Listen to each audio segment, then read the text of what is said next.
Good afternoon, everyone. Welcome to today's Performing Arts sector briefing for Post 16. Today's just to update you of what's been going on in terms of regulations and with the new government, and in terms of the level 3 reforms and level 2 reforms. There is space for a Q&A at the end, so hopefully we can get through the slides relatively quickly and have some time for some discussion at the end. Question. We have got Paul Webster, the wonderful subject advisor, here today as well, who will be trying to answer some of the questions in the chat box. But I do encourage you to try and let us get to the end of the slides before we ask the questions, so we're not Paul's not answering questions that are about to be answered by a slide imminently. Okay, we will crack on. This is the contents of today's session. This is what we're looking to get through. Let's see some context about what's been going on, because we still get some questions, people who are unaware of what's been going on in terms of the reform and the DfE kind of regulations at the moment. Then we'll have some outcomes of the rapid review that the new government did. We have the current funding list for the next few years for performing arts qualifications from Pearson. A little bit of talk about considerations on planning curriculum, talk about the resource and support for the funding qualifications we have, discussion about quick overview of what's going on with level 2, and then we've got some useful links and some next steps and Q&A. So it was fairly self-explanatory, those last ones. So we'll start with the context. So this was the original level 3 reform timeline. The level 3 reform below policy was announced in terms of academic and technical pathways alongside T levels, which included a new qualification type called AAQs, which were academic-based vocational education to go alongside A levels, and technical qualifications which were aligned to occupational standards. And there was a schedule of defunding qualifications, starting with qualifications that had low or no registrations. Obviously, the following year, there was criteria published about how we would be able to develop these reform qualifications and what the context was for us as an awarding body. And there was certain subject areas that went into cycle 1. It's worth noting this point to get out of the way. Performing arts was in cycle 2. So when we mentioned cycle 1, that's just an overview of other qualifications as well. In 2023, there was further defunding announced, and we submitted qualifications for cycle 1 for approval. 2024 timeline was cycle 1's, we heard about the approval. And what happened, because of the general election, cycle 2, level 3 and level 2 was paused in June. So originally, the performing arts AAQs were part of cycle 2 and would have been submitted at the end of June. They were produced and ready, but with the general election, that was paused. In July, the new government called a rapid review to look at what was going on, with a focus on post-16 qualifications reform, level 3 and below, and to look at what the landscape was. And then they also announced the curriculum and assessment review in July. So the 2024-25 defunding was then reversed. So the qualifications that were originally going to be defunded for this academic year was reversed, and the appeals that were submitted in May, I believe, or they were supposed to be announced in May, were then announced in November, the outcome of those appeals. So that's a bit of content. So what was the rapid review? So the new government announced a focused post-16 qualification level 3 to consider whether funding should be moved from those qualifications and other qualifications that were due to be defunded in 2025. So this was a quick look about the qualifications that were originally scheduled to be defunded in 2025. So which ones that they have appeared on an overlap with T-level list, and it also included all qualifications at level 3 in cycle 1 subjects that are not approved for funding as an AAQ technical. The outcomes review were published in December. So what were the outcomes of the rapid review? As that man in the yellow shirt seems to want to know. So the first outcomes of the review, the first things we heard was about the way for appeals. So when we appealed certain qualifications that were on lists of apparently having T-level overlap, so we did communicate the outcomes. In terms of performing arts, it's particularly relevant for the National Foundation Diploma in Production Arts, was on that list as they considered having um, overlap with the T level. We appealed that decision and created an evidence case as to why that was not the case, and we were successful in our appeal. So that was removed from the defunding list in November and will continue to be funding further on. The key outcomes of the rapid review were AAQs and technical qualifications in Cycle 1 subjects could continue to be first teach for September 2025. All RQF Nationals qualifications in those sectors remain defunded and replaced with the new AAQs and technicals. This is quite an important one coming up. There was a rule in the original kind of parameters set by the government was that you could only have one AAQ and two A levels in a study program. You couldn't have two AAQs, which are the new versions of the vocational qualifications. That has been scrapped and centres convert to choosing study programs that are right for their learners. And then each sector's funding was reviewed independently and had a bespoke funding outcome, hence why we are running bespoke sessions about this for each sector rather than one general one, because there's very different lays of lands for everyone. And in level 2, cycle 1 will continue to be first teach 2025. Just as a note, cycle 1 sectors include applied science, construction, earners, engineering, health and social care and IT. Performing arts is a cycle 2 qualification in terms of when we talk about this stuff.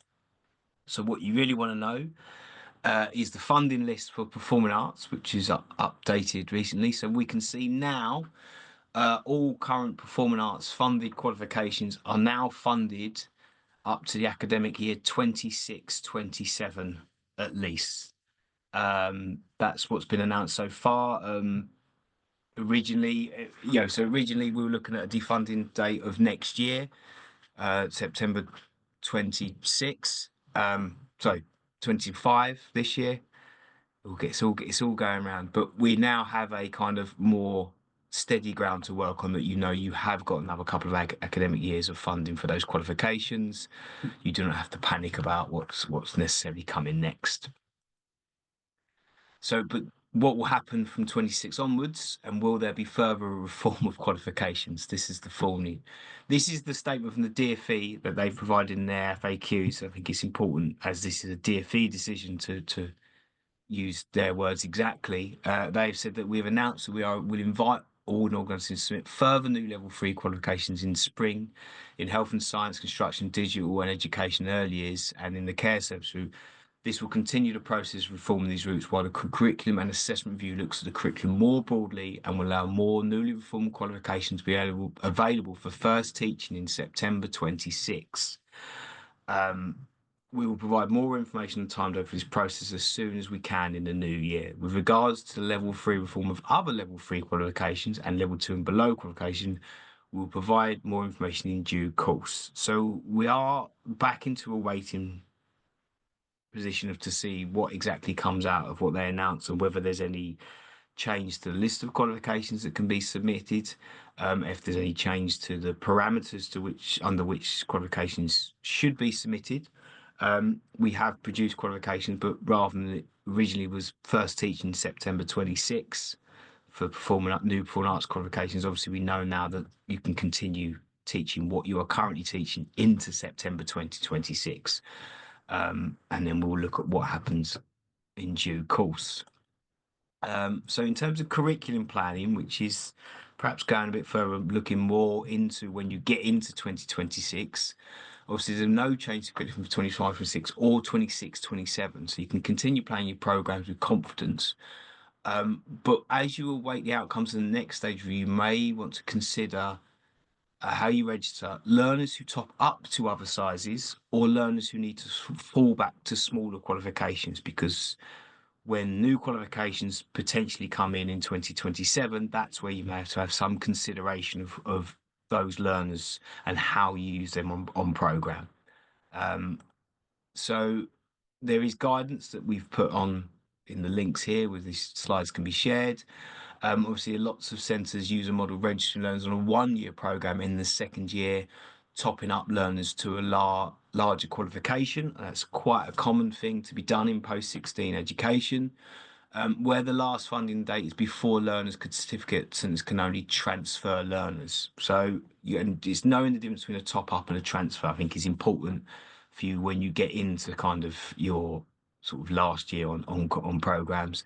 A top up fee is charged when learners completed a qualification and received a certificate and wants to extend it to a larger qualification from the same specification. Learner retains the same registration number allocated to the original program registration. So you don't re-register them to the new program.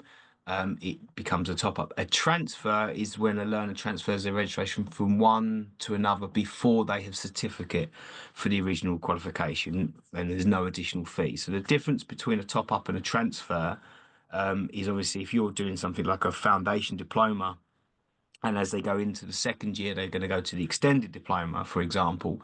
A top up would be that they finish the foundation diploma, they're certificated on the foundation diploma, and then you decide to top them up onto the extended diploma. A transfer would be before the end of the foundation diploma, you transfer them over to the extended diploma before they certificate. Obviously, that's I'm sure you all know this anyway, but it's worth knowing the difference between those two models before we get into sort of academic year 27, 28, and how that will affect the learners that start in the academic year 26, 27. Just to kind of keep you abreast of that. It's, forward planning will make it easier. So in terms of training support that Pearson have, obviously we have support modules. There are a large range of teaching and learning support. We have excellent subject advisors who are always willing to help and answer your questions throughout the year, and you can sign up for their updates, which I think is a very good idea to do, to get the updates into your inbox so you hear about things going on that are sector specific. There's a whole web page on delivering BTEC, and we have things like Results Plus, which is to help an analysis tool for teachers. It's included as part of your qualification fees. Other examples of resource support on our qualification pages. If you go to the course materials tab, there are delivery guides, an example assignment brief. We also have sample mark, learner work, and centre standardisation material. There's recordings of past training events, and there's examiners reports as well, which will enable you to help you kind of understand what you should be doing and what's been done in previous years. Also, there is a company called Audition Ready, which has an app which has lots of different resources for the performing arts. There is a discount for BTEC learners available for those who want to sign up for that app that we have sent out in some communications. So it's worth noting. They're a separate company from Pearson, but we have negotiated with them for a discount for BTEC learners on that resource. A quick chat about level 2. So the post-16 level 2 reform rollout has been paused. So they were originally going to roll out over 3 cycles that they're going to revisit later in 2025, which seems a recurring theme of their announcements. The only qualifications at level 2 that will have funding removed in 25, 26 are those where the AO has told the DfE they would be directly replaced by reformed qualifications in cycle 1. All other qualifications remain funded. So in terms of level 2, much like level 3, it will be kind of business as usual for the next couple of years. As you can see, performing and production arts is in academic curriculum group 7, which is part of cycle 3. So you're not looking at anything until first teach 27 at the moment. That was the original plan. Obviously, things may change as they revise this. The timelines may shift, but we will keep you updated as soon as we have any more information on that. To remind you what the post-16 level 2 offer is, there is still qualifications in BTEC First of all in Performing Arts, and there's a BTEC level 2 in Performing and Production Arts Industry Skills, which is a suite and has different sizes which do nest. So it's helpful for you if you want to plan study programs for learners with different size qualifications, because they may be resitting different stuff. It's not letting me move forward. And there we go.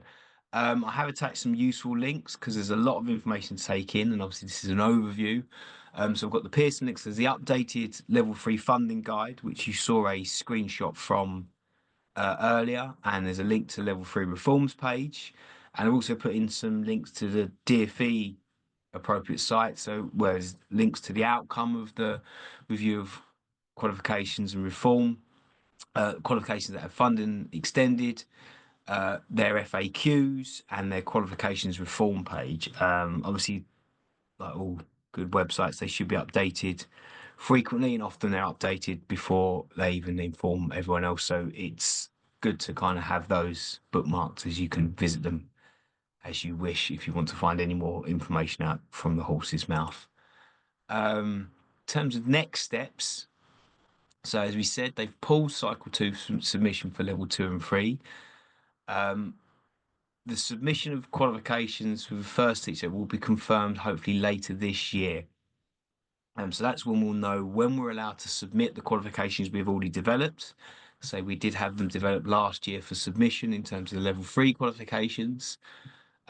Once we know when we can submit these qualifications, we'll know, and once they're submitted for approval, we will then publish them on our website for you to get your heads around them as we wait for approval. They have opened a new cycle 2 for additional titles. That's also to be confirmed.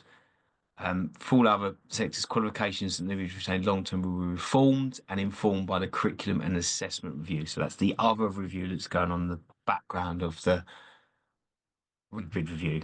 Like I've said the word review quite a lot, but that's not my fault, I promise.